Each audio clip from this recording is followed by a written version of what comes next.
야심차게 선보이는 첫 번째 예능입니다. 오윤의 낭만 도생에 오신 여러분 환영합니다. 반갑습니다. 저는 오윤혜입니다. 그리고 아시다시피 제가 부족한 게 너무나 많습니다. 그래서 저의 원활한 진행을 위한 구원투수를 모셨습니다. 아주 아리따운 거물입니다. 박지 아나운서. 네, 안녕하세요. 반갑습니다. 박지입니다. 반갑습니다. 그냥 옆에 앉아있는 것만으로도 뭔가 심적인 안정감이 옵니다. 아니, 근데 요즘에 이제 워낙 언니가 많이 이렇게 방송도 많이 하시고 잘 나가시다 보니까 제가 와서 할 게 딱히 없지 않을까. 오늘 아주 많습니다. 임무가 막중합니다. 그리고 첫 번째 주제로 저희가 낭만을 찾으려면 아주 건강이 있어야 되지 않겠습니까? 낭만이들의 건강과 멘탈을 책임져 주실 오늘의 청일점 아주 잘생긴 정재훈 약사님 모셨습니다. 안녕하세요. 뭐야 눈웃음.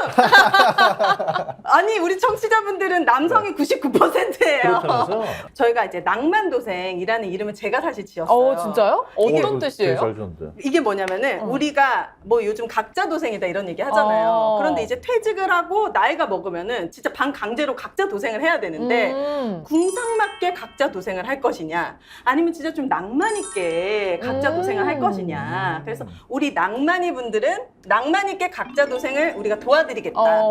그러려면 건강해야 되잖아요. 맞아요. 마음도 건강해야 되고 네. 몸도 건강해야 그렇죠. 되고. 그래서 바로 약사님이 떠오르는 거예요. 우선 비주얼 이제 합격했고. 뭔가 낭만이 있으세요. 그러니까 비주얼부터. 혼자 낭만을 엄청 챙겨. 어떻게 하셨어요? 그렇게 보여요. 우선 네. 비주얼이 이분이 내년에 50이에요. 네. 50대 맞죠? 네, 그렇죠. 올해 원래 50이 될 뻔했었는데 법이 바뀌어가지고 네. 아. 한 살 줄여줬잖아요. 만으로 해서. 네. 이제 몇 달 안 남았어요. 네. 근데 비주얼은 솔직히. 그러니까요. 한 30대 후반? 에이, 그건 아니죠. 우리 낭만 있게 가자고요. 아, 그럴까요? 네. 30대 후반 진짜 듣기만 해도 떨린다. 그러니까 이렇게 본인이 스스로 나 낭만 있는 중년을 보내고 있는데 이 비결을 아주 쫙 풀어주실 예정입니다. 그래서 첫 번째 주제를 이제 먼저 우리 박지 아나운서가 소개해주면 좋을 것 같아요. 네, 오늘 낭만도생 1화 첫 번째 주제는요. 인생 후반기 무기력함과 우울증에 딱 3가지만 알면 해결될 수 있다. 네, 라는 주제를 잡아주셨습니다. 실제로 이제 우리 중장년층 4명 중에 1명이 네. 그 스트레스로 고통을 호소하고 있다고 하는데 이렇게 중장년층 우울함이 급증하고 있음에도 불구하고 이거를 그대로 방치해서 대처가 늦어지는 경우 그리고 돌이킬 수 없는 경우가 또 많아지고 있다고 그러더라고요. 여기서 팩트 체크가 필요한 게 인생 후반기가 되면 다들 무기력증과 우울증을 경험한다는 거죠, 누구나? 정도 차이는 있겠지만은 경험을 많이 하죠. 많이 하고 또 이거는 사실 뭐 할리우드 영화에도 되게 많이 나오고. 헐리우드 영화요? 네. 뭐요? 그 우울하거나 무기력할 때 남자들이 네. 뭘 할 것 같으세요? 술 마시지. 술 아닌가? 마실 수도 있고 영화에 많이 나오는 거는 이제 저기 바람 피우는 거. 아니 그 우울하고 무기력한 게 아니고 그건 약간 합리화 아니에요? 그 할리우드에서 실제로 그렇게 다뤄진 내용이 되게 많아요. 뭐가 있지? 사실 영화 중에서 그거를 극명하게 드러낸 거는 남자만 그런 게 아니고 여자도. 여자도 그렇다라는 걸 보여줬던 영화가 레볼루셔너리 로드라고 왜 레오나르도 디카프리오랑 그다음에 케이트 윈슬렛. 케이트 윈슬. 저 그 영화 봤는데 네. 기억이 하나. 무슨 내용이에요? 케이트 윈슬렛이 이렇게 얘기를 하죠. 파리로 가자. 네, 우리 파리 가가지고 우리 저기 못했던 꿈을 거기서 한번 제대로 꿈에서 같이 실현을 살아보자. 네. 그런데 이제 남편이 말을 안 듣죠. 왜요? 남편은 그냥 여기서 생활이 너무 좋다. 미국에서. 안정적이고. 네, 안정적이고. 근데 이제 케이트 윈슬렛은 나는 이런 삶은 도저히 이제 살 수가 없다. 너무 무미건조하고 재미가 없다. 그 갈등이 이제 영화 주거든요. 그렇게 영화까지 안 봐도요. 사실 그 미국이나 캐나다, 저는 이제 캐나다 가서 한 10년 정도 인생을 하다 왔잖아요. 10년이나요? 네, 네. 99년에 건너갔다가 이제 2000년대 후반에 왔으니까 한 10년 살다 왔는데 네. 거기에서 이렇게 살아보면 이 영어에서 이거 미드라이프 크라이시스라고 그러거든요. 뭐지? 미들라이프. 중년의 위기, 미드라이프 크라이시스. 크라이시스. 자신 있게. 그러니까 미드라이프 크라이시스라고 하는데 네네. 그게 티가 나요. 어떻게 티가 나냐면 네. 영어 발음 너무 크게 하면 못하는 것 같아서. 아니 캐네디언이잖아요. 10년 살다 왔으면 캐네디언 아닙니까? 그렇죠. 자신 있게. 근데 아무튼 간에 지나가다 보면 중년 이상, 중장년층이 스포츠카를 몰고 다녀요. 그게 사실은 우리가 딱 젊은 사람들이 봤을 때는 되게 멋있다, 나이 들어서 맞아요. 스포츠카. 근데 사는 분들은 왜 사는 거냐면 그거라도 안 사면 인생이 너무 공허해가지고. 일종의 일탈 같은 건가? 그렇죠. 아. 이제 평생 저거 못 몰아보고 죽겠구나. 그래서 사는 거야. 근데 왜 공허한 거예요? 이제 뭔가 변화가 많이 시작되는 시기이군요. 이 인생의 후반기가. 그러니까 이제 이 미드라이프 위기잖아요. 중년의 위기라는 게 딱 가운데. 근데 뭐 사실 요즘에는 거기에 대해서 좀 왈가왈부는 있어요. 이게 모든 사람이 다 똑같이 겪느냐. 근데 왜 그런냐가 제일 먼저 궁금하시잖아요. 맞아요. 왜 그런지 정확히는 모르고 여러 가지 설이 있는데 일단은 알려진 거는 크게 봤을 때 세 가지야. 하나는 중년의 뭐 제 나이 정도가 되면 이게 시작하는 건 사실은 딱 50세 시작하는 게 아니고 네. 30대 후반, 40대 초반인 경우가 되게 많고요. 시작이? 네. 그리고 이제 이 위기의 시작이? 네, 위기의 시작이. 네. 뭐 여성의 경우에는 35세, 남성의 경우에는 40세 이렇게 얘기하기도 해요. 그리고 이제 그래서 약간 그런 것들이 뭐냐 하면 30대 후반에서 40대 초반이 어떤 시기냐면 네. 사실 지금 딱 제 나이거든요. 그때시죠. 네. 그때 보면 이제 제가 보기에는 윤혜 씨 말고 윤혜 씨 친구분들 중에 네. 보면 윤혜 씨를 보고 저 친구는 저렇게 잘 나가는데 아. 얘는 진짜 이렇게 잘 나가고 모든 게 다 잘 되는 것 같은데 뭔가 주변과 비교가 된다. 난 이게 뭐야. 그러니까 젊을 때는 사실 어떻게 보면 남을 비교를 해도 나도 저 정도 되겠지만 나중에 이럴 수가 있거든요. 격차가 크지 않고 네. 비슷비슷하지. 솔직히. 비슷해요. 그냥 20대에 다. 맨날 술 먹고 길거리에서 잠들고 그 다음날 그냥 지하철 타고 맞아. 아침에 가고. 솔직히 얘는 다 찌질해 그냥. 맞아. 찌질하지 우리가. 그냥 나도 찌질하지만 남도 찌질하니까 그냥 다 똑같아. 찌질한데. 근데 한 30대 중반부터는 보면 그 사이에 못 만났던 친구들이 막 대박이 나 있어요. 그리고 또 결혼들 하고 또 맞아. 아이도 낳고 하면서 또 결혼 안 한 사람들은 조금 또 그런 게. 결혼도 하는데 결혼도 그냥 하는 게 아니야. 예를 들면 네. 제가 이제 좀 40대 초반 됐을 때 네. 저는 이제 30대를 다 이민 생활을 하고 40대 거의 가까워서 왔잖아요. 한국에 왔는데 온 사이에 막 고등학교 동창 중에 어떤 애는 막 네. 주식 주식으로 대박 스톡 났어. 옵션 이런 걸로 대박이 나가지고 막 어. 몇백억의 부자가 돼서 아이고야. 이제는 막 엔젤 투자자가 돼 있고 엔젤 투자자. 와이프도 아나운서야. 아. 근데 그런 식으로 자꾸 친구들이 비교하고. 이제는 비교가 되는데 격차가 생기고. 이제 그 격차가 너무 크니까 이걸 이제 도저히 따라잡을 수 없을 것 같고 그다음에 자기가 가지고 있었던 꿈이 있는데 꿈을 하나도 이룬 게 없어서 비참하거나 맞아. 이 꿈이 있는 그런 것 같아. 맞아요. 저도 그런 걸 봤거든요. 어머니가 친구 집에 갔다가 와서 잠을 못 이루신다. 불면증이 왔다. 그 이유를 물어보니까 엄마가 예전에는 그냥 동네에서 같이 잘 살고 학교도 다니고 뭐 그렇게 비슷하게 살았던 친구인데 그 친구의 부동산이 대박이 난 거예요. 그 친구가 살던 집이 정말 강남의 대형 재건축 아파트로 대장주가 되면서 대박. 그 아파트에 90평대로 그 친구가 이사를 간 거예요. 그러니까 그 친구 집에 한번 가보니까 거기는 막 무슨 거실에 막 연못이 있고 나 잠 안 올 것 같아 진짜. 화장실도 막 엄청 크고 이러니까 나랑 비슷하게 살던 친구가 여기 그치. 사니까 맞아. 그래서 엄마가 이제 그 아파트가 얼마인지 찾아본 거야. 그러니까 이거는 몇 번을 다시 태어나도 나는 여긴 살 수 없는 금액이 된 거죠 이미. 그러니까 그렇네. 집에 와서 진짜 너무 속상해서 잠을 그 못 자지. 친구가 미운 건 아니지만 잠을 못 주무셔서 진짜 우울증 약 수면제까지 받아가지고 맞아요. 드셔서 잠을 이루고 있다. 뭔가 엄청난 재벌이나 이런 사람들한테 우리가 질투 안 느끼잖아요. 나랑 비슷했던 맞아, 내 맞아, 주변 맞아, 사람들이 갑자기 이렇게 되면은 맞아요. 이게 질투가 막 증오가 되고 분노가 되고 우울이 되잖아요. 나도 맞아요. 그렇게 될 수 있었는데 맞아. 내가 그 기회를 못 잡은 것 같아서. 맞아요. 응. 이런 것들이 오는구나. 나랑 쟤랑 무슨 차이가 난다고 이렇게 맞아. 되지? 하는 근데 그게 중요한 게 아니고 이제 근데 난 안 될 것 같아. 이런 그러니까 느낌은 나에겐 이제, 앞으로 그런 네. 기회가 없을 그렇죠. 것 같아. 40대가 넘어가면서 그러니까 제가 음. 고등학교나 대학교 이렇게 강연 초청을 받아가지고 가보면 네. 그 나이 또래는 진짜 밝아요. 그치 막 눈이 반짝반짝하고 우리 반짝반짝하고 네. 얘기 듣고 막 기분 좋으면 저도 서울대 가야 되겠어요. 사인해 주세요. 오. 이러거든요. 귀여워. 표정이 너무 귀엽고 네. 밝아요. 그런데 이제 이 중년으로 딱 들어서면 가서 그런 강의를 하시면? 자신감이 없어요. 아. 네, 그런 자신감이 없고 그런 게 불안한 게 있고 그다음 또 하나는 사실은 꿈을 못 이뤄가지고 답답한 것도 있지만 어떤 분들은 꿈을 이뤘는데 이게 뭐지? 약간 허무하구나. 이게 내가 원하던 꿈이 이런 거였어? 여러 가지. 이뤄놓고 보니까 이거 아무것도 아닌데? 그런 허무한 것들 이게 이제 중년의 위기의 하나로 제일 많이 지목이 되는 거고요. 두 네. 번째는 그런 경우도 있죠. 이제 애들을 다 키워가지고 네.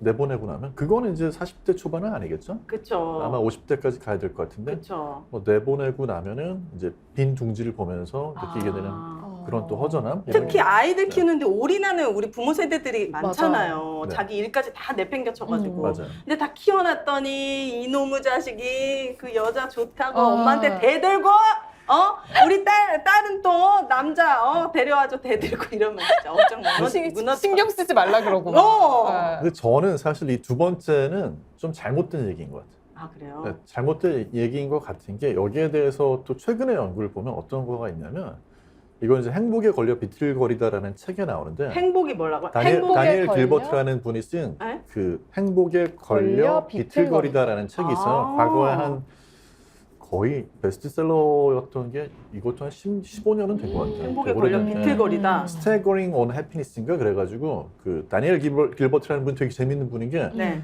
거의 막 알코올 중독자 비슷한 밑바닥 인생을 살다가 네. 갑자기 하버드대 들어가서 하버드대 교수가 된 우와. 그런 뭐야 천재잖아요. 네. 그런 스타일. 근데 그 책에 보면 연구 결과 하나 나오는 게 부모들이 실제로는 결혼을 해가지고요 행복 지수가 이렇게 높이 시작을 해요. 네. 신혼이니까 네. 이게 되게 죄송한데 네.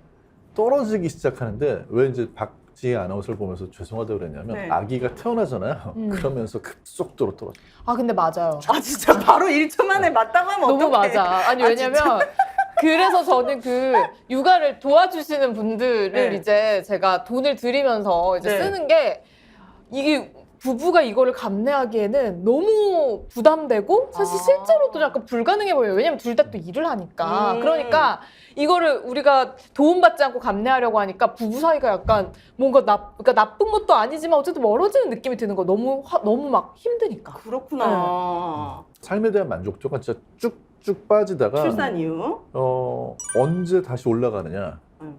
애들이 독립하고 나서. 출가시킨 다음에 그럼 아직 결국에- 20년이나 남았는데 결국에는 선생님. 자식만 없으면은 그래 무자식이 상패차네. 아니 실제 연구 결과가 그래요. 자식이 날라는 거예요, 말라는 거예요. 아니 뭐 알아서 하세요. 근데 요즘에는 네. 사실 이제 세 번째로 또 이제 중년의 위기가 오는 이유가 네. 하나 더 있는데 그게 뭐냐면 나갔던 애들이 집으로 다시 들어와. 왜요? 아. 이제 애들이 경제 상황이 안 좋으니까. 그치, 그치. 그리고 이제 미국이나 또 한국이나, 예. 이세를 낳았는데 자기가 저처럼 이렇게 케어를 못하면 부모님의 그치, 손을 또 그치, 빌릴 그치. 수밖에 없거든요. 그럼 그러면 그때 다시- 기껏 올라갔던 삶의 만족도가 다시 또 떨어져. 다시 또 이렇게 곤두박질을 치는 그래서 거죠. 우리 엄마 요즘 좀 우울해 보여. 아니 이렇게 따지면 무자식이 상패차가 맞죠, 역시. 맞은 것 같네. 이런 이유들로. 네. 그래서 다니엘 길버트가 뭐라고 결론을 내려준 거예요? 다니엘 길버트는 그래서 아무튼 그 사람의 이야기는 뭐냐면 우리가 어떻게 하면 좀 행복하게 살 수 있느냐 그 삶에서 다른 사람들이 어떤 경험을 하면 그 경험이 어땠는지를 미리 들어보는 게 좋다. 아. 그렇지 않으면 예를 들면 결혼한 사람한테 결혼 생활에 대해서 물어보지 않는 이상은 우리는 결혼에 대한 환상에 가득 차 있을 거여가지고 결혼하면 굉장히 행복하고 아기를 낳으면 더 행복하고 이렇게 약간 쏟고 살 수 있다 뭐 이런 얘기예요. 그래요? 근데 이제 중요한 거는 이런 것들은 사회적인 어떤 그런 요인들을 분석을 한 거고 네. 과학자들이 생각하는 또 다른 이유도 있긴 있어요. 뭐예요? 중년의 위기가 오는. 네. 뭐 호르몬인가? 과학자들 그래 맞아 이런 거 같은데. 뭐 호르몬에 대한 것도 일설에 의하면 그것도 약간 관련은 되죠. 네. 그리고 모든 사람 다 그런 건 아니지만 호르몬 영향 받는 사람도 분명히 있거든요. 뭐 여성분도 예를 들면 예전에 폐경기라고 그러고 요즘에 그렇죠. 완경기라고 하지만 네. 그런 갱년기 증상으로 기분 안 좋아지고 할 수 있어요. 네. 근데 뭐 남성도 남성 호르몬 떨어져서 그럴 수 네. 있고 근데 그거보다는 중년에 사실은 기분이 안 좋아지는 게 이유가 있다. 뭐예요? 이유가 뭐예요? 네, 과학적인 이유? 이유는 과학자들도 추측이지만 이거는 중년 이후의 삶에 적응을 해야 돼서 그렇다. 중년 이후의 삶이 이제 사실 갑자기 바뀌긴 하잖아요. 하던 네. 일도 이제 은퇴하게 되고. 건강도 확 여기저기 막 아프기 그렇죠. 시작하고. 그렇죠. 아. 한마디로 얘기해서 삶의 기대치가 앞으로 낮아질 시기가 오는 거기 때문에 아. 미리 한번 그걸 겪지 않으면 앞으로 남은 인생을 살기가 되게 어렵다는 거죠. 그러니까 뭐 사실 중년 이후에 더 젊어지는 것도 아니고 그치. 돈이 갑자기 더 들어오는 것도 아니고 삶의 만족도는 앞으로 떨어질 일만 가득한데 기분이 좋을 리가 없지. 좋을 수가 없잖아요. 그치. 그래서 거기에 적응을 하기 위해서 이걸 좀 끌어내려줘야 되는데 그게 제대로 적응이 안 되는 분들이 너무 많이 끌어내려져 가지고 회복을 못 하는 거고 사실 이게 40대 초반에서 50대까지 인생 후반기에 막 무기력하고 하던 분들이 뭐 시간차는 있겠지만 5년, 10년 지나가지고 50대 중후반 이렇게 가면 또 갑자기 회복해요. 활력을? 네. 그래서 예를 들어서 뭐 만족도가 이렇게 떨어졌다가 다시 또 이렇게 슬슬 올라와요. 근데 그다음 올라가는 좀 게 아니라 안정적으로 뭔가 가요. 나의 불행을 받아들인 거 아니야? 그러니까 적응한 거 아니야? 약간 이제 적응했어? 그런 적응을 하는 사람들은 그나마 뇌에 네. 어떤 그런 능력이 좀 남아 있는 거고 네. 뇌 기능이 좀 약간 좀 그런 부분에서 저하가 돼 있는 경우에 더 적응하기 어려운 게 아니냐 이제 그런 가설이에요 아직까지는. 자, 네. 은퇴를 앞둔 사람들이 실수를 하는 세 가지가 있다고 해요, 지희 씨. 네. 뭐예요? 일단 첫 번째가 이도저도 아닌 계획으로 인생의 후반을 준비한다. 그러니까 실현 가능성이 없는 무모한 계획을 세워놓고 있다가 정작 이제 딱 현실이 되면은 그거를 이제 수행할 수 있는 환경이 안 되니까 뭔가 실망한다 이런 거인 것 같고요. 두 네. 번째는 역시 비슷하게 잘못된 계획을 세우는데 이게 이제 창업이라든지 투자라든지 치킨집, 편의점 제일 많이 하잖아. 그렇죠. 그리고 뭐 주식이라든지 이런 것들. 그리고 세 번째는 계획이 없는 거. 그러니까 포기를 한 거죠.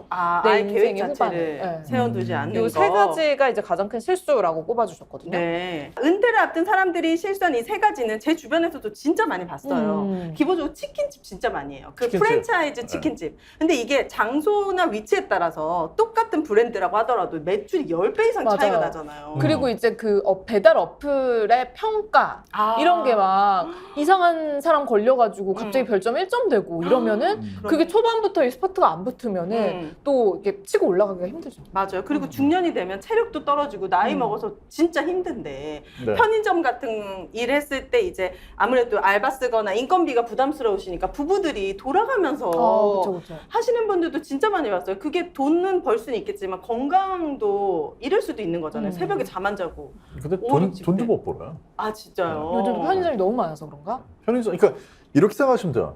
편의점, 치킨집 네. 이런 것들은 사실 그걸 내가 왜 그걸 하고 싶은지를 생각해봐야 되는데 네. 이유는 하나잖아요. 다들 하는 것 같고 다 쉬워 보이니까 특별한 기술이 필요하지 않은 것 같으니까 그러면 진입장벽이 낮다는 얘기인데 그렇죠.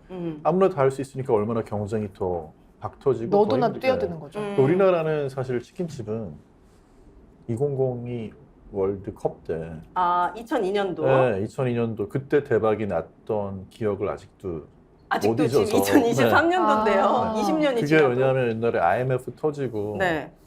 그리고 나서 다들 IMF 터지고 나가지고 막 이렇게 실직한 이런 분들이 치킨집 많이 차렸는데 잘 안 되고 있다가 월드컵 때 대박이 나서 그걸 보고 되는구나. 약간 그런 월드컵 신화가 잘못 만든 21년 전의 영광을 다시 되찾겠다? 그래서 지금 너무 힘들어요. 그리고 당연하지. 이게 사실 잘 모르시는 게 뭐가 있냐면 치킨집, 뭐 김밥집, 그다음에 편의점 다 마찬가지거든요. 이거는 하나에서는 돈이 안 돼요. 하나에서는 안 된다고. 여러 개를 해야 된다. 잘하는 분들은 다 3개나 4개씩 가지고 있는 거죠. 그 돈이 많은 거 아니에요? 잘하는 게 아니에요? 돈이 없는데 근데 어떻게 세네 개를 해요? 3, 4개를 운영할 수 있을 정도로 운영을 할 수 있는 능력이 있어야 되고 뭐 돈이야 빌려서라도 할 수 있지 않겠어요? 그러니까 예를 들면 김밥집 같은 경우 요즘에는 이제 김밥집도 24시간 많지 않지만 예전에는 김밥집도 네. 그런 식으로 3개, 4개를 운영을 하고 그 3, 4개가 아침, 저녁이 매니저가 또 달라요. 그래서 매니저를 둬가지고 매니저가 사장처럼 일을 해서 좀 이렇게 이게 유지가 수익을 됩니까? 쉐어를 하고. 김밥 팔아가지고 여기 인건비 그러니까 3개, 4개를 하면 유지가 될 뿐만 아니라 돈을 많이 벌었었죠. 과거에는. 과거에는. 지금까지 그런 건 아니겠지만. 네. 그래서 치킨집도 어떻게 보면 마찬가지인데 이제 이런 것들을 그래서 어떤 분은 예를 들어가지고 사거리가 있잖아요. 네. 사거리 치킨집 막 3개, 4개를 운영을 해요. 다 브랜드가 달라. 뭐 저쪽에는 뭐 내내, 이쪽에는 뭐 군내, 이쪽에는 뭐 BBQ 이거를 다 혼자서 하는 거예요. 한 사람이? 네, 한 사람이. 다양한 네. 브랜드로? 그런 게 가능해요. 그러니까 그 정도의 어떤 역량이나 능력이 있는 사람이 아니면 네. 이게 쉽게 들어갈 수 있는 게임이 아니에요. 왜냐하면 나의 경쟁자가 그런 사람인 거잖아요. 그렇지. 이 사람들은 평생 그거를 공부하고 막 했던 사람들인데 나는 평생 직장에서 일하다가 이제 은퇴해서 아무것도 모르면은 여기 그쵸. 경쟁에 뛰어들면 망할 수밖에 그리고 없겠네. 요즘에 보면 편의점도 그렇고 치킨집도 그렇고 핫한 메뉴, 핫한 제품이 있어요. 그러니까 이거는 뭐 CU에서만 파는 건데 갑자기 그게 막 핫해지면 사람들이 CU만 찾아다니고 뭐 GS에서 파는 건데 그게 핫해지면 거기만 찾아다니고 치킨도 뭐 어디 국내에 뭐가 맛있대 그럼 또 사람들이 그것만 시키는 막 그게 있거든요. 유행이 좀. 너무 따르지. 네, 그러니까 그거를 따라갈기가 사실 불가능하죠. 하나만 하고 있으면. 그래요. 검색하기에 글자 검색하는 것도 힘들어 죽겠는데 이거 맞아. 유행을 어떻게 따라갑니까? 그래서 하면 안 된다. 네, 자신 없으면 쉽잖아요. 아예 우리 낭만이들은 뛰어들지를 말아라. 편의점도 일찌감치 뛰어들어가지고 선점해서 돈 많이 번 분들은요 편의점만 하는 게 아니고 저도 약국 갈 때 보면 옆에 편의점 사장님이 네. 그 옆에 카페도 하고 계시고 아. 네, 카페 사장님들이 카페 하나 하는 분들보다 잘하는 분들은 3개나 얘기를 해요. 그래야지 네. 돈이 벌리는 거예요. 그래서 이제 그걸 모르고 뛰어들었던 분은 하나 운영하는 것도 힘드니까 내놓잖아요. 그치. 누가 사느냐? 그쵸. 3개, 4개 하는 분이 사요. 아. 그럼 그 3개, 4개 하는 분이 사잖아요. 그러면 컨셉을 어떻게 넣어야 되는지를 정확히 알아. 그치. 노하우가 네. 있으니까요. 인력도 뭐 맨날 사람 못 구한다 하지만 누가 더 구하기가 쉽겠어요. 하나 운영하는 분이 더 구하기가 어렵고 아, 3개, 4개 생각나. 운영하는 분이 그래도 그치. 좀 운영하는 게 되거든요. 그러니까 결국은 이게 우리가 딱 보기에는 네. 자영업자 다 똑같아 보이지만 그 안에서도 또 부익부, 빈익분이 당연하죠. 갈려요. 여기 네. 경쟁에 뛰어들면 안 된다. 네. 그래서 우리가 너무 신기한 게도 이제 내가 우울한지 무기력하다는 건지 자가 진단이 좀 어려운 분들도 계시다는 거예요. 네. 내가 좀 무기력한 상태인지 네. 우울한 상태인지 이거 같이 우리 낭만이 분들과 같이 이렇게 우울증 자가 진단 항목을 체크해보는 시간을 갖도록 하겠습니다. 네, 이게 이제 국가 트라우마 센터에서 나온 거라고 하는데 무서운데 이름이? 네. 네, 국립정신건강센터가 있었네요. 네. 여기서 이제 정서 관련 질문지, 우울증 증상에 대해서 9가지를 이제 나열을 했습니다. 네. 그래서 전혀 방해받지 않았다부터 거의 매일 방해받았다까지 해서 0점부터 3점까지. 네, 각자 이제 몇 점인지 한번 체크를 해보시면 좋을 것 같아요. 네. 그래서 1번부터 한번 우리 지희 씨가 소개해 주세요. 네, 일도는 여가 활동을 하는데 흥미나 즐거움을 느끼지 못한다. 이게 전혀 느끼지 못한다 하면은 이제 0인 거고 0점이고요. 그리고 거의 이제 매일 나는 방해를 받는다 하면 이제 3점. 그렇습니다. 그 사이에 0, 1, 2, 3점 이렇게 체크해 보시면 되겠습니다. 네, 그리고 두 번째는 기분이 가라앉거나 우울하거나 희망이 없다. 이런 느낌을 받으신 적이 있는지 이번 일주일 동안.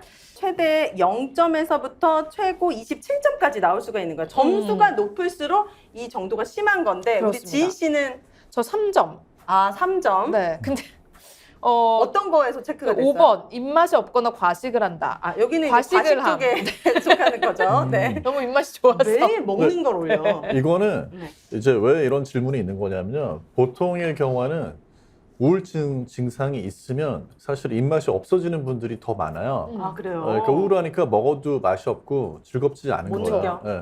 근데 이제 반대로 어떤 분들이냐면 우울하면 음식을 먹으면 기분이 좋아지는 분들이 있어요. 그러니까 그걸 이제 비전형적인 뭐 비정형 그래서 어티피컬한 우울증이라고 그러는데 그런 분들은 먹으면 기분이 좋아지니까 더 먹어요. 폭식? 네. 아니 뭐 폭식을 할 수도 있고 그래서 계속 먹어. 어떤 분들은 우울해지면 체중이 줄어드는데 어떤 분들은 반대로 우울하기 때문에 체중이 더 늘어나는 경우도 있어요. 그러니까 먹는 걸로 네. 스트레스를 푸는 거 맞아요. 말씀하시는 네, 거죠? 맞아요. 아 네. 맞아요. 제 동생이 고시 준비를 할 때 진짜 한 20kg가 쪘거든요. 집에서 스트레스 받으면 혼자 그렇게 몰래 막 먹더라고 그 스트레스를 사람들도 안 만나면서. 그러니까 이게 확실히 우울증이 이렇게 이렇게 가는 경우도 양상이 약간은 좀 반대로 나타날 수 있어요. 그러니까 여기 질문 중에 뭐 예를 잠을 너무 많이 자는 것도 우울증 증상일 수 있고 맞아. 그러니까 침대에서 나오기가 싫은 거죠. 반대로 잠을 너무 못 자는 것도 우울증 증상일 수 있거든요. 그러니까 뭐 불안하고 뭐 잠 못 자고 이건 뭐예요? 다른 사람들이 주목할 정도로 너무 느리게 움직이거나 말을 하는 거, 행동이 느려지는 거, 또는 약간 안절부절 못하고 이렇게 너무 들떠있는 캄다운이 거. 안 되는. 이거는 어떤 영향 때문에 이렇게 되는 거예요? 우울증과? 약간은 이제 감정 조절이 잘 안 되는 거죠. 쉽게 얘기해서. 느려지는 것도요? 그러니까 느려지는 거는 사실은 뭐 이런 말만 더 느리게 하는 게 아니고 행동도 굼떠지고 그러니까 이제 우울증이 있으면 사실 그 특징 중에 하나가 누구 만나가지고 얘기하는 것도 싫고 그치. 그죠? 전화 맞아. 받는 것도 싫지. 네. 집에 누워만 있고 싶다. 그렇죠. 가만히 그냥 있고 싶고 그러면 그냥 가만히 있으면서 더 쉬게 되고 뭐 뇌가 더 정상으로 돌아가는 게 아니라 더 위축되고 더 무기력해지는구나. 그러니까 나중에는 나이 들어가지고 우울증을 방치하면 치매 위험이나 이런 것도 증가한다고 하는 건 뭐냐면 뇌를 점점 더 안 쓰는 방향으로 가게 되니까 그래서 그런 부분에서 조금 어려운 게 있고 이 질문들이 여러 개가 있지만 네. 이제 자가 진단을 해서 내가 좀 이상하다 싶을 때는 그때는 병원 가셔야 되고 네. 네. 그다음에 또 하나는 여기에서 가장 중요한 질문 2개만 만약 뽑으라 그러면 1번, 2번이에요. 1번, 일 네. 또는 여가 활동을 하는데 흥미나 즐거움이 없구나. 그리고 두 번째가 기분이 가라앉거나 우울하거나 희망이 없다는 생각이 든다. 네. 아. 그러니까 우리가 우울증하면 언뜻 생각하기에는 아, 기분이 진짜 막 이렇게 다운되는 맞아요. 것만 생각을 하는데 그것만 우울증이 아니고 평소에 내가 즐겼던 활동 있잖아요. 그런 게 즐겁지 않은 갑자기 흥미가 어떤 떨어지고. 쾌락이 안 느껴지는. 야, 우리 저기 네. 같이 놀러 가보자. 막 수상스키 타보자. 막 이러는데. 그렇죠. 저는 완전 좋아했는데 흥미가 안 생겨. 흥미가 안 생기는 거죠. 아, 이것도 약간 우울증의 초기 증상이에요? 그렇죠. 뭐 쇼핑 가는데도 기분이 하나도 안 나고. 아, 예전에 좋아했던 것들이. 그렇죠. 그러니까 그런 어떤 행동들에서 전혀 즐거움을 못 느낀다. 그러면 나 이거 우울한 거 아닌가?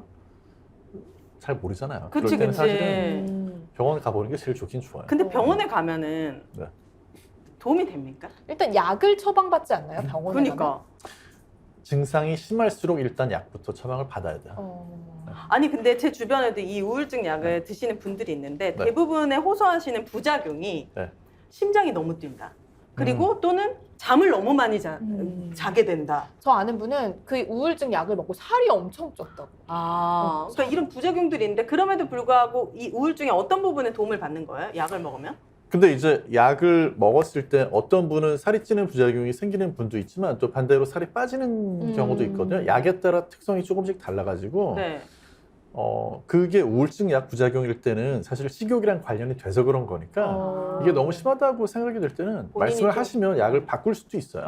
음. 근데 이제 우울증 약이 어떻게 작용하느냐에 대한 네. 거는 궁금해요. 사실 아직까지도 누가 딱 이렇게 이것 때문이다라고 얘기할 수 있는 거는 분명하진 않지만 네. 크게 봤을 때는 2가지 설명이 있거든요. 하나는 뭐냐면 예전에 설명했던 건데 세로토닌이 모자라다. 세로토닌 네. 많이 들어봤는데. 그래서 뭐 세로토닌. 햇빛을 쬐도 뭐 세로토닌이 많이 만들어지고 네. 무슨 뭐 이걸 해도 저걸 해도 세로토닌 다 얘기 나오잖아요. 근데 네. 그건 왜 그런 거냐면 항우울제 대표격이 예전에 이제 80년대에 나온 프로작이라는 약이 있는데 이 약을 90년대 진짜 많이 썼거든요. 근데 그 약을 쓰게 되면 세로토닌이 신경 앞에 신경 뒤에 신경이 있으면 여기서 세로토닌을 내보내면 이쪽에서 받아야 되는데 받은 다음에 다시 재흡수가 되는 경우가 있어요. 어머나. 이걸 막아서 세로토닌이 아무튼 수치가 쫙 끌어올려지는 거예요. 그럼 뭐가 좋아요? 그래서 세로토닌이 모자라서 우울증이 생기는 거다. 그거를 재흡수를 찾아내서 세로토닌 끌어올려주면 네. 뇌 안에서 신경하고 신경 사이에 세로토닌 늘어나면 기분 좋아질 거다. 기분이 좋아질 거다. 우울증이 해결이 된다. 왜냐면 이 약이 세로토닌 차단 농도 높여주는 약이니까 네. 그렇게 설명을 했었죠. 네. 네. 근데 90년대만 해도 약대에서도 그렇게 배웠는데 우리가 네. 중요한 거는 이 약을 쓰면 기분이 우울해졌던 사람이 올라오는데 시간이 최소한 일주일 이상 걸려요. 1, 2주. 그리고 이게 조금 더 끌어올려져서 최대 효과를 내는 데는 한 4주에서 6주가 걸리거든요. 근데 왜 이게 4에서 6주가 걸리냐. 세로토닌을 끌어올리는 건 바로 끌어올릴 수가 있는데 네. 이거 세로토닌이 모자란 게 문제 원인이 아니었던 거 아니야? 이제 이런 얘기가 나오는 거죠. 네. 그래서 최근 들어가지고는 과학자들이 뭐를 주로 얘기하냐면 이게 신경세포도 약간 사람이랑 비슷해가지고 네. 아까 우울하면 사람이 친구 안 만나고 가만히 있다. 가만히 혼자 가만히. 연결 관계 끊어지잖아요. 네. 가족하고도 사이가 안 좋아지고 안 좋아져. 친구들도 안 만나고 신경세포도 신경세포가 있으면 숫자만 중요한 게 아니고 얘들끼리 연결이 중요한데 이 연결이 되는 부위를 시냅스라고 그러거든요. 네, 시냅스. 네, 그 시냅스가 줄어들거나 손상되는 거예요. 우울증이 생기면 그러니까 그럼, 연결이 늦어지겠네. 안 되던지. 그래서 연결이 제대로 안 되니까 이게 기분이 조절이 잘 안 되는데 아이고야. 항우울제를 약을 4에서 6주 이상 꾸준히 먹어서 그 다음에도 계속 먹어야 되겠죠. 이렇게 먹게 되면 이 손상이 되거나 숫자가 줄어들었던 신경세포들 간의 연결이 다시 복구가 되거나 재생이 된다. 그러니까 그 연결되는 때 이제 4주 정도가 그렇죠. 필요하다는 거네요. 그러니까 단순히 그냥 수치상의 문제가 아니라 연결해줘야 그 연결이 복구되려면 그래서 시간이 오래 걸린다. 그래도 어쨌든 꾸준히 먹으면 그게 중요하죠. 연결이 되어서 도움을 받을 수가 있다. 사실 단기적으로 끌어올리는 것도 효과가 아주 없는 건 아니에요. 그게 대표적인 게 어떤 거냐면 사람 기분하고 관련된 물질을 우리가 3개 얘기하거든요. 네. 옥시토신. 옥시토신은 이제 뭐 이렇게 껴안을 때 이거 도파민. 얘기하잖아요. 네. 맞아요. 도파민. 도파민. 그다음에 또 하나가 아까 세로토닌. 세로토닌. 마지막 또 하나는 뭐냐면 노르에피네프린. 뭐라고요? 노르에피네프린이라고 들어보셨을 거예요. 아마 노르아드레날린, 노르에피네프린. 이거 어려운데. 아드레날린? 네, 네. 아드레날린하고 비슷한 거라고 보시면 돼요. 근데 이게 아드레날린 우리 막 사람 막 흥분하고 이런 때로 생각하잖아요. 네. 근데 기분하고도 약간 관련이 돼 있어요. 그래요. 옛날에 제일 처음에 개발된 우울증 약은 이런 뭐 프로작 같은 약이 아니고 우리 몸에서 모노아민 산화효소라는 효소가 다 깨트려요. 근데 그걸 깨트리지 못하게 해서 수치를 끌어올려주는 약을 제일 먼저 썼었어요. 요즘엔 잘 안 쓰는데. 근데 자 이제 쉬운 얘기로 돌아가서 빨리 쉽게. 어떤 분들은 그렇게 감기약 매일 드시면 안 된다고 하는데 맨날 약국 와가지고 무슨 판코레프. 네. 어. 그 판자로 시작하는 약 2가지 있잖아요. 네. 그거 사서 드시는 분들 네, 있거든요. 네. 그게 사실 그 약에 물약 감기약에 메틸에페드린이라고 해가지고 뇌에서 그런 아까 말씀드렸던 기분하고 관련된 그냥 줄여서 N이라고 그럴게요. 그거를 좀 밀어내가지고 효과를 더 내는 그런 게 들어있어요. 네. 어떤 분들이 이걸 먹으면 약간 얘가 각성 효과라든지 맞아요. 아니면 기분을 조금 이렇게 기분이 약간 기운이 나는 좋아지는 것 같아. 네. 기운이 좀 나는 거 아니야? 기분이 맞아. 좀 좋아지는 거 아니야? 이런 느낌이 들 수 있거든요. 그러면 효과가 있는 것 그렇죠. 같고. 그게 그렇게 안 좋은 거라고 하는데도 매일같이 그걸 드시는 거예요. 안 좋은 거. 왜냐면 제가 과거에 제가 진짜 잘 안 아픈데 감기가 너무 독하게 온 거예요. 그래가지고 이 N을 3병을 꼴깍꼴깍 먹었어요. 제 약간 빨리 나아야 돼가지고. 한 번에? 네. 와. 3개를 먹었더니 어떤 증상이 일어나냐면 갑자기 약간 몸이 약간 몽해지면서 약간 내가 약간 진짜 이상한 거야. 그래서 이거 왜 지금 약간 몽롱하면서 약간 기분이 약간 구름 위에 떠 있는 거. 근데 저도 비슷한 경험한 게 이게 뭐 같은 성분인지 모르겠지만 그 다이어트에 도움이 된다라고 해가지고 그래서 다이어트 약이라고 해서 먹었어요. 이걸 먹으면 뭐 식욕이 없어진대요. 네. 먹었는데 식욕은 없어지는데 정신이 뭔가 여기에 이렇게 구름 위에 떠 있는 듯한 그런 느낌이 정신 드는 거예요. 또렷해지지가 네, 않아. 몽롱한 느낌? 근데 이제 두 분이 얘기한 그게 공통 성분이에요. 다이어트에도 들어가요. 그런 에페드린 또는 슈데페드린 계열 뭐 이런 것들을 넣을 때가 있고 그 다음에 지금 이제 그 코감기약에도 마찬가지인데 이런 것들이 흥분시켜요. 뇌를 속이는 거네. 네. 몸을 낫게 하는 게 아니고. 그러니까 이제 기본적으로 왜 다이어트 약에 그런 게 예전에 들어갔냐면 사람이 흥분하고 막 공포의 도가니에 빠져 있는데 밥을 먹을 수 있겠어요? 못 먹죠. 네, 그러니까 식욕은 떨어지는데 건강에는 안 좋다는 게 예전에 나온 약들이 그래서 안 좋은 거죠. 근데 이게 이런 성분이 저는 근데 그게 나쁘다고 생각하면서 먹은 게 뭐냐면 여자들 생리 앞두면은 막 많이 먹잖아요. 맞아. 네. 과식하잖아. 그 시기에 이제 조금 이제 끊어주고 싶어서 제가 먹었는데 먹으면서도 몸이 건강이 나빠진다 이런 생각보다는 이거 이러다가 내성 생기는 거 아니야? 이런 생각이 좀 들더라고요. 내성보다는 중독이 될 수 있어요. 그래서 보면 진짜 약국에 오시는 분 중에 저분은 또 왔어. 저런 약을 먹을 이유가 없는 분인데 그런 좀 흥분성의 그런 식욕 억제제 이런 거 타러 오는 분들을 제가 한국에서 못 봤는데 캐나다에 있었을 때는 봤어요. 몇 명 봤어요. 그렇군요. 오늘 이거 마지막 질문 한번 해보도록 하겠습니다. 남성분들도 갱년기가 온다고 해요. 네. 여성의 갱년기는 솔직히 확실히 알 수 있잖아요. 폐경이 오면서 갑자기 우리 엄마 막 여기다 빨래 집어넣어 막 갑자기 톤이 집어넣지 말라고 막 약간 이렇게 되고 막 갑자기 막 겨울에 덥다고 난리고 여름에 춥다고 난리고 막 옆에 붙지 말라고 막. 근데 남성분들도 호르몬 변화로 갱년기를 겪을 수 있다고 하는데 남성분들과 여성분들의 갱년기 차이점이 뭡니까? 남성은 사실 갱년기가 그렇게 여성처럼 세게 오지 급격하게 세게 오진 않아요. 왜냐하면 여성은 호르몬이 이제 갑자기 수치가 팍 떨어지는 거잖아요. 네. 근데 남성은 천천히 조금씩 내려가는 거기 때문에 그래서 그렇게 느끼지는 않는데 그러나 이제 어느 날 가을 바람이 불고 막 눈물이 막 나? 갑자기? 눈을 탁 때리면 막 이렇게 눈물이 막 촉촉하게 맺히면서 막 감수성이 예민해져요? 그리고 얘기를 해보면 네. 감수성만 예민해지는 정도가 아니고 중년의 남성들끼리 이렇게 만나서 얘기하는데 진짜 내가 더 감정적이 된 것 같아 뭐 이런 얘기를 하면 막 다들 막 아침 드라마 맞아, 보고 맞아. 내가 울고 있어 막 이런. 나이가 드니까 확실히 감정 조절이 안 돼 막 이러고 있거든요. 아, 우리 다들. 낭만이들 지금 다 맞다고 지금 댓글로 막 우와 막. 근데 보통 네. 남자들이 이제 이런 네. 얘기를 하면은 이제 서로 이해를 해주는 부분도 있지만 네. 뭐 남자가 그런 얘기를 맞아. 해. 이런 식으로 반응이 돌아오는 경우가 많아서 그렇게 우울함을 겪고 있음에도 주변에 쉽게 얘기를 못 하신다고 맞아. 하더라고요. 그게 이제 조금 저희보다 더 나이 든 세대가 그런 것 같아요. 그래 맞아요. 그래서 저희 저는- 또래만 해도 응. 좀 안 그런데. 남성 갱년기라는 것도 뭔가 이제 이렇게 명문화를 해야 된다 이런 생각이 좀 들고 맞아요. 자연스러워야 된다. 음. 우리 아빠가 어느 날 뭐 드라마 보면서 눈물을 흘릴 때 그냥 네. 조용히 쓱 이렇게 휴지 한 장 줘야죠. 아빠 지금 울어? 미쳤나봐. 이렇게 하면 안 된다.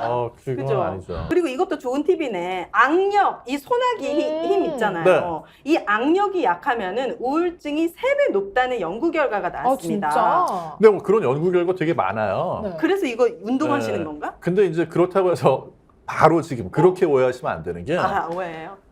악력이 이렇게 중요하다. 네. 악력이 이게 소나기 힘이 약하면 그러면 우울증 위험이 높아진다. 열심히 완력해야 돼. 이게 아닌 게 네. 악력을 테스트하는 이유는 뭐냐면 사실 근력을 테스트하고 싶은데 아, 근력.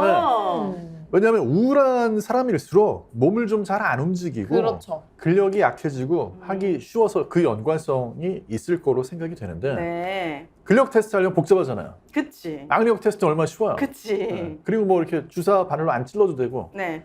그래서 그걸 많이 하고 음. 연구자들이 그걸로 우울증인 사람을 좀 가려내기 쉽지 않을까 해서 연구를 많이 하는 거예요. 그렇군요. 그리고 말씀하신 것처럼 네. 남자들이 문화적으로 우울한 거 어디 가서 얘기하면 약해 보일까 봐 그치. 말도 못하고 음. 그래서 사실은 아까 그런 자가진단 질문지 같은 것도 인터넷에 많이 돌았다는 이유가 네.